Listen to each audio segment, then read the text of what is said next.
Do you remember us, Pettigrew? Try as I might to forget, Mr. Holmes, I do. Your manners were perhaps lost in the effort. Never mind. Let's avoid a bad start. Is Sir Avery available? No. Lucky man is rarely about when Lady Fanshawe is, and she's always here. Is Lady Fanshawe likely to know Sir Avery's whereabouts? Milady knows very little about anything. In between bouts of redecorating, she entertains the beau monde and makes unreasonable demands on the staff. But perhaps she pays well? In truth, she is mean and bloody-minded, and I'm this close to giving notice. Was there something you wanted beyond below stairs, gossip? Where does Sir Avery spend his time? Away from the ministry? I don't know. If that's all, you may leave a card if you wish. My business is urgent, Pettigrew. One of his colleagues has died horribly. Death seems to follow you about, Mr. Holmes. A combination of occupational hazard and bad luck, I imagine. Have your joke, Pettigrew. I'm not the one wearing the clown suit. Please don't allow personal enmity to colour your judgment. I need your help. Helping you, Mr. Holmes, rarely helps me. Have you noticed? I purposefully kept your name from the Bromwell debacle. I don't say you were an accomplice, but Lestrade believed you had guilty knowledge of your employer's scheme. Do not repay me with animosity. You owe me none. The sting of Lord Bramwell's demise is still fresh. I apologize. When Sir Avery is not at what he calls his work, he can usually be found snoozing at the Diogenes Club or feeding the birds in St. James Park. Sir Avery is very old to be out alone. Is his attendant called Hodgkins? Hodgkins is Sir Avery's body servant. Very intimidating party, very dear to the old gentleman. And the feeling is mutual. Of course. I recall him now. The scourge of the Crimea. The same. Still wears his campaign badges and hat. Honours and protects them like his patron. Recently disassembled a man in the Aldersgate Underground for having the temerity to ask Sir Avery the time of day. A cautionary tale, thank you.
Bertie. Business brisk? Not so as you'd notice, Mr. Holmes. After government's passed by and trade still stinks, I'll wager not much of the Queen's work got done today. I'm sure you're right. Fred in fine form? As always. More than once I've wished I had his disposition. Have you spoken with Sir Avery Fanshawe recently? Oh, not in 20 years. He's across the way now at his usual spot. Old fool thinks I ridiculed him. I told him his mixture was too rich for songbirds. Took it as a personal affront. He attracts only pigeons and blames me for it. There's no reasoning with a man whose passion is thwarted. Is that the voice of sadder but wiser experience, Watson? Never mind. You're spot on, and it gives me an idea. Let's feed the birds.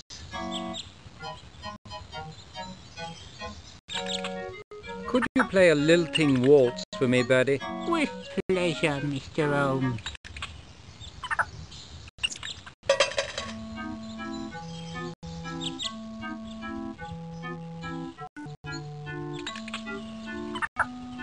Give me a mix to draw the best warblers, Mr. Hayward.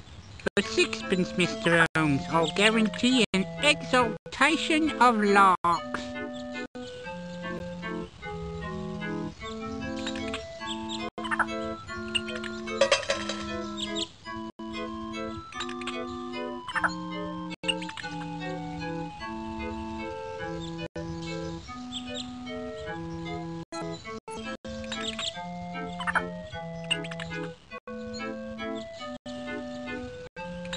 Macaques seem remarkably clever creatures. What do you say, Watson? In India, they're valued for their companionship and intelligence. The sergeant major in my division cared for 2 orphaned brothers. Like children they were, only smarter. But in their playfulness, they can make a world of mischief. The park's best season is a closely argued issue. Do you have an opinion? It's a sterile question to me, Holmes.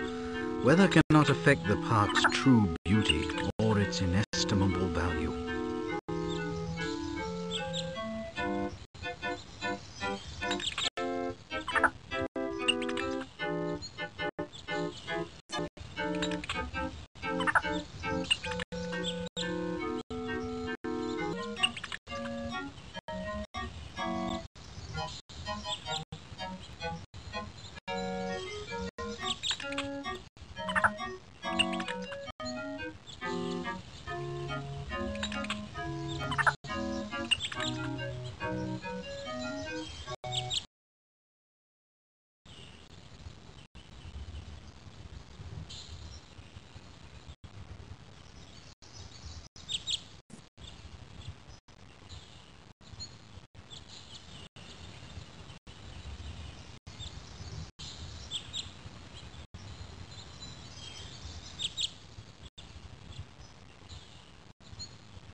Might I have a word with Sir Avery?